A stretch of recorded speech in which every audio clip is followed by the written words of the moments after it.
سلام بینندگان گرامی، این برنامه اطلاعاتی اخبار است که مستقیما از تلویزیون تاجیکستان منظور شما می‌گردد. در استودیو با شما مرجانه شریفova. با مقصد پیشگیری نمودن از بیماری سیرویتی کووید 19 حکومت جمهوری تاجیکستان تدبیرهای ضروری می‌اندیشد. با اندیشه متخصصان رعایت گیگین شخصی و جمعیتی اینچنین نگاه داشتن فاصله اجتماعی راه مؤثر از پنه‌شوی این بیماری دانسته می‌شود. ولی متاسفانه در اکثر موارد ساکنان بی‌پروایی نموده این قاعده‌ها را رعایت نمی‌کنند. گزارش نوبتی ادامه بخش این موضوع است. در راه مبارزه و پیشگیری بیماری سیرویتی کرونا ویروس رعایت چاره‌های پیشگیری، طلبات حتمی گیگین شخصی، جمعیتی، خودداری از رفت و آمد به جایهای سیر آدم ضرور بوده، چون این رفتار به تأمین صحتی مساعدت می‌نماید. در جمهوری تاجیکستان حالت‌های سیرویت‌یابی به بیماری کووید 19 وجود دارد. در این رابطه هر یک فرد باید به تهلکه نفتیده از توصیه متخصصان ساحه طب استفاده نماید. هنگام استفاده از خدمت‌رسانی‌های نقلیات جمعیتی با خود داشتن محلول‌های بی‌ضررسازی، مواد گردونی، مایع‌های آنتیسپتیکی با منفعت بوده، احتمال سیرویت‌یابی را به این یا آن بیماری کاهش می‌دهد. با این مانند هنگام وارد شدن به نقطه‌های سیر آدم و یا موضع‌های خوراکی عموم با مسئولیت بلند طلبات‌های گیگین شخصی را رعایت نمودن ضرور است. انسان وقتی که به بیماری‌های سیرویتی گرفتار می‌شود، اولا اگر علامت‌های سبک باشد می‌تواند نوشاکی افزون استفاده برد و بخصوص هنگام نشانه‌های اولی بیماری باید با پزشک عائلوی در تماس باشد. در بسیار موردها امروزها ما شاهد هستیم و قبلا هم شاهد بودیم که قسم زیادی بیماران اولا به خود معالجه شروع میکنند و بعداً که به آرزه های بیماری شروع می شود یا خود بیماری صحت نمی شود، بعداً به طبیب یا پزشک یا مؤسسه های طبی مراجعت میکنند. از این لحاظ خوب است و ضرور است که اولا به پزشک عائلوی و طبیب جای استقامتی مراجعت کنند، بعد به طبابت شروع نمایند.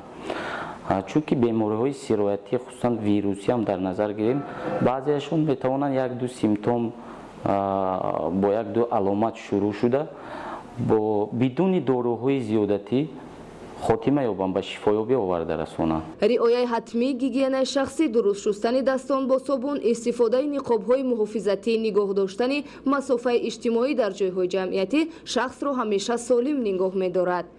استعمال غذای سالم نیست یکی از راه‌های پیشگیری از سیرویت‌یابی بیماری‌های موسمی و سیرویتی میباشد. طبیبان نوشیدن آب جوشانیده و شسته، استعمال نمودن سبزیجات و میوه‌جات را ضرور می‌دانند. در فصل تابستان نوشیدن آب‌های گازناک و خوراک‌های زودتیار سریراهی عامل سیرویت بیماری موسمی شده می‌تواند. عباره تحکیم مسئولیت بدن یا اینکه تحکیم ایمونیته خیلی مهم است. این از چی عبارت است؟ پیش از همه این فعالیت جسمانی، راه ندادن به فربه‌شوی، زیرا فربه‌شوی این به بیماری های دیگر آورده می رساند، همچون دیابت قند، فشار بلندی، بیماری های قلب، مزمن قلب و بنابراین باز به این تدبیرها این فعالیت جسمانی بدن، غذای سالم، خواب سالم، راه بهترین محافظت خود و دیگران این رعایت قطعی دست و گیگین نفس می باشد. متخصصان ساحه طب پیوسته تاکید می‌نمایند که بیماری سیرویتی در جایهای سیر آدم زود پهن می شود و از این خاطر گیگین شخصی حتما رعایت کرده شود. عایشه ستار، فیروزی موسی، اخبار. استعمال میوه و سبزیجات که ترکیب آنها از میکروالمنت‌ها بوی است در موسم تابستان به سلامتی انسان منفعتی بیشتر دارد، ولی به اندیشه متخصصان ساحه رعایت نادرست استعمال این نامگونه محصولات میتواند باعث خروج بیماری‌های شدید معده و روده گردد.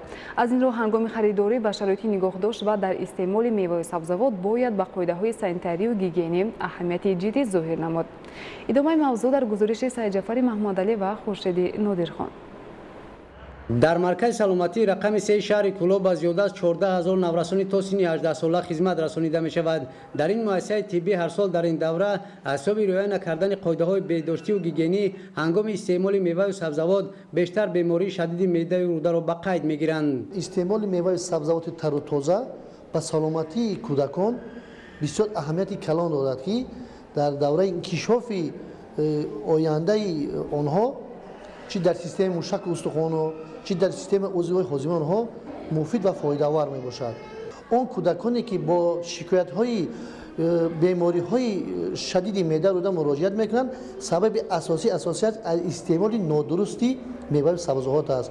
طبیبان و متخصصان همین ساحه به پدر و مادران و شهروندان توصیه میدیم که هنگام خریداری نمودن میوه و سبزیجات ها همه وقت به صفت آن و هنگام استعمال پیش از همه قاعده های عادی‌ترین بهداشتی را رعایت نمایند که تا هم خود و هم نزدیکان خود را از بیماری های موسمی بیماری های شدید معده و روده امین نگاه دارند. میوه و سبزیجاتی که در شرایط کشور ما پرورش و استحصال کرده می شود به اندیشه متخصصان سوحه از میکروالمنت ها بای بوده استعمال آن به سلامتی انسان منفعت زیاد دارد، ولی برای این ضرور است که به قاعده های نگهداشت و طرز درست استعمال میوه و سبزیجات اهمیت جدی داد. استعمال فلزی ها میوه که طرز نگهداریشون رعایت نشده است اگر کلانسالون باشد چی خردسالون باشند و تازه نشدن ناز استفاده نبردن با همون بیماری های درونروی گرفتار شدنشون از احتمالیت دور نیست.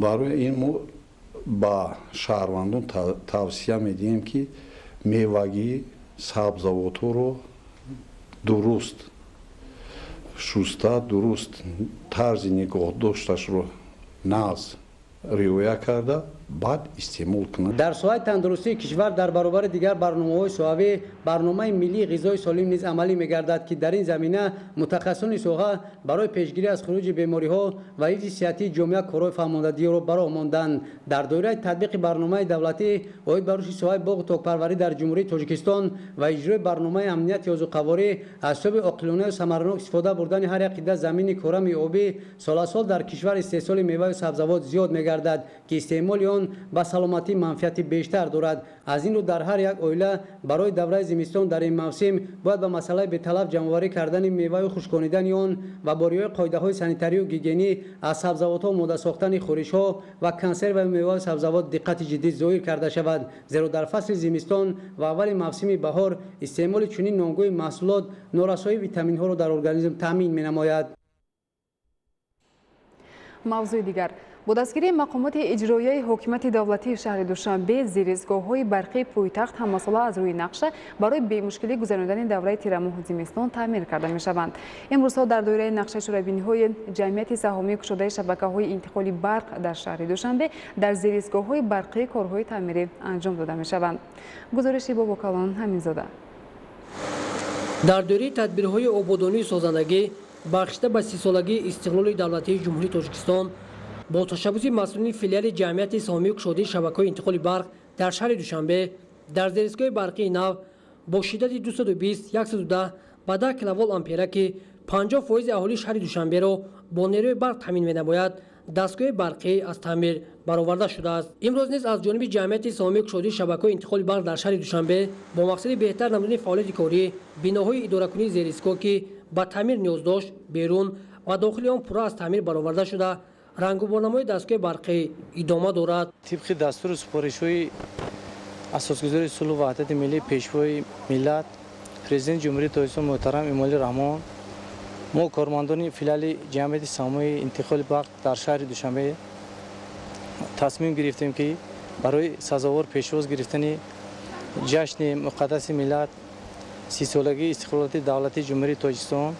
سری زیرایستگاه برقی 220 کیلوولت را پورا از تعمیر جاری برآورده رنگ بار نماییم و طبق نقشه‌های کاری در این زیرایستگاه برقی نو تعمیرهای جاری دستگاه برقی پورا گذرانده شده رنگ و باری دستگاه برقی نیز با جریان ادامه دارد. ما به نقشه گرفتیم که در زیرایستگاه برقی 220 کیلوولت دریا کنار کارهایی که در اینجا گذرانده شده است در آنجا نیز گذرانده سری وقت ва бо сифат ба анҷом расонем. мавриди зикр аст ки ҳукумати ҷумҳурии тоҷикистон ба соҳаи энергетика таваҷҷӯҳи махсус зоҳир намуда барои рафъи мушкилот дар ин соҳа чораҳои бетаъхир меандешад. ин аст ки дар давоми солҳои соҳибистиқлолӣ инфраструктураи барқрасонӣ аз қабили истгоҳои барқӣ, трансформатор ва хатҳои интиқоли барқ бунёдунафсозӣ карда шуданд. барои дар сатҳи зарурӣ омодагӣ гирифтан ба давраи тирамоҳу зимистони солҳои 2021-2022 масъулони ҷамъияти сомии кушодаи шабакаҳои интиқоли барқ дар шаҳри душанбе тадбирҳои саривақтиро амалӣ менамоянд. тибқи иттилоъ бо мақсади боз ҳам беҳтар намудани хизматрасонӣ ба аҳолӣ ҷиҳати таъмини онҳо бо нерӯи барқ ва саривақт бартараф намудани садамаҳо дар зеристгоҳҳои барқӣ чунин корҳои ободонӣ ва таъмирӣ марҳила ба марҳила анҷом дода мешавад. бобокалон амизода, аҳлиддини карим, мақсади мақсад, ахбор. дар хоҷагиҳои деҳқонию кооперативҳои истеҳсолии ноҳияи восе имсол дар майдони зиёда аз 7000 гектар кишти такрорӣ гузаронида шуд. ин имкон медиҳад ки зиёда аз 38000 тонна сабзавот ҷамъоварӣ намоянд. ҳикматлоҳ ҳусейнзода аз ноҳияи восе гузориш медиҳад. айни ҳол дар ноҳияи восе зиёда аз 3000 хоҷагиҳои деҳқонӣ мавҷуд аст ки саҳмдоронашон дар бахшҳои гуногун аз ҷумла зироату пахтакорӣ, сабзавоту чорводорӣ саҳми худро мегузоранд. пас аз ҷамъоварӣ намудани ҳосили аввал кишоварзон дар майдонҳои холишшуда кишти такрориро вусъат бахшиданд. кишоварзон айни ҳол дар майдони 7700 гектар кишти такрорӣ гузаронданд. рафти корҳои саҳроӣ ва гузарондани кишти такрорӣ дар ҷамоати деҳотӣ ба номи Мирзо Али Вайсов назаррас аст. дар ҷамоати Мирзо Али Вайсов зиёда аз 715 хоҷагии деҳқонӣ фермерӣ мебошад. дар хоҷагиҳои деҳқонӣ имсол 1400 гектар кишти пахта гузарондем. дар ҷамоати мо зиёда аз 4000 гектар замин аст ки 2738 гектар ин замини корами обӣ буда боқимонда заминҳои лалмӣ мебошад. имсол мо дар майдони 906 гектар замин кишти такрорӣ гузаронидем. ҳоло дар тамоми бахшҳои кишоварзии ноҳия корҳои саҳроӣ тибқи нақша роҳандозӣ гарда саҳмдорон бо истифода аз рӯзҳои гарми тобистон ҷамъоварӣ ва захираи маҳсулотро барои зимистон идома медиҳанд. имсол аз заминҳои ҳудуди ноҳия кишоварзон зиёда аз 38000 тонна сабзавот ҷамъоварӣ менамоянд ки барои фаровонии бозори истеъмолӣ нақши муҳим дорад. ҳикматуллоҳ ҳусейнзода аз ноҳияи восе барои барномаи ахбор.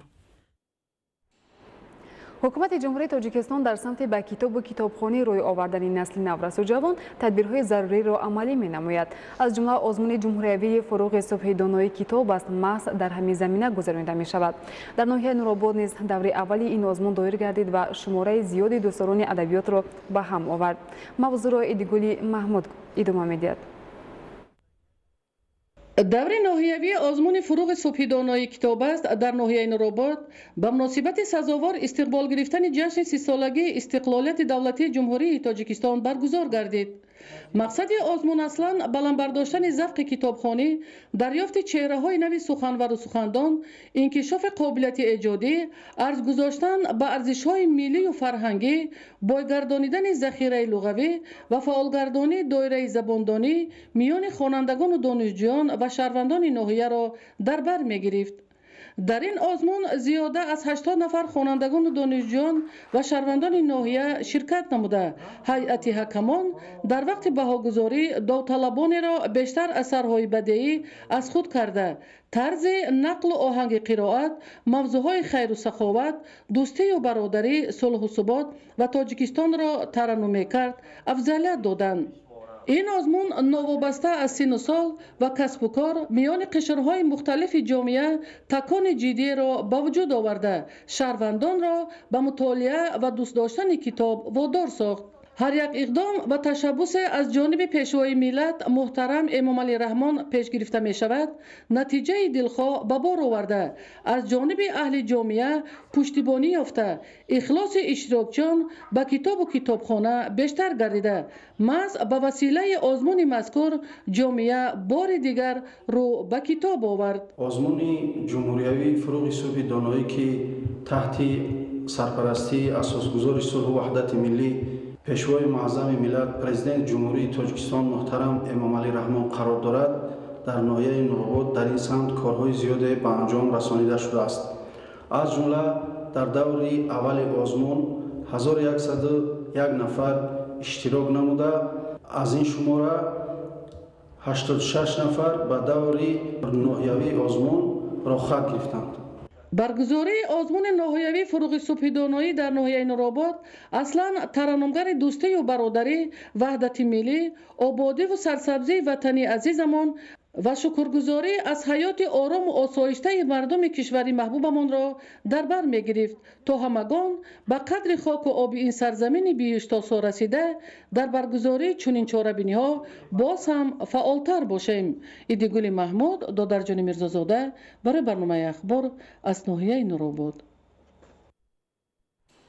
дар дораи омодагиҳо ба ҷашни 30-солагии истиқлоли давлатии ҷумҳурии Тоҷикистон ва раванди тадбирҳои ободонӣ дар маркази маъмурии ноҳияи Шуғнон шаҳраки Ваҳдат бо дастгирии Федератсияи футболи Тоҷикистон сохтмони майдончаи варзишии замонавӣ идома дорад.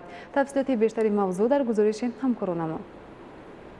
برای ارزنده استقبال گرفتن از جشن 30 سالگی استقلال دولتی جمهوری تاجیکستان کارهای سازندگی و آبادانی در کوچه و کنار مملکت وسعت بخش بوده. در این راستا همه روزه در مرکز ماموری ناحیه شغنان شهرک وحدت کارهای گلشنانی و بنیادی جنبه تازه دارند. در روند کارهای آبادانی مرحله گلشنانی در نزد بنای قصر فرنگ جریان داشته، همزمان کارهای بنیادی و منفرش‌کنی را با مرام جریان دارد. برای تشویق و تقریب نمودن طرز حیات سالم، ساختمان دو میدانچه معاصر در شهرک وحدت جریان داشته با تشبث فدراسیون فوتبال تاجیکستان در مرکزی ناحیه با اصول زمانوی ساخته شده ایستاده است. تمام کارمندان مکتب ورزشی و جوانان دهنی در سازندگی بنیادکاری اشتراک کرده ایستادند و اسفالت پوش نموده ایستادند. با دستگیری مقامات ناحیه شغنان راه ماشینگردی که در نزد میدانچه ورزشی قرار دارد اسفالت پوش کرده ایستادند و اینچنین در ناحیه شغنان هر روزه همه روزه بخشیده به 30 سالگی استقلال دولت جمهوری تاجیکستان کارهای سازندگی و بنیادکاری های ادامه دارند.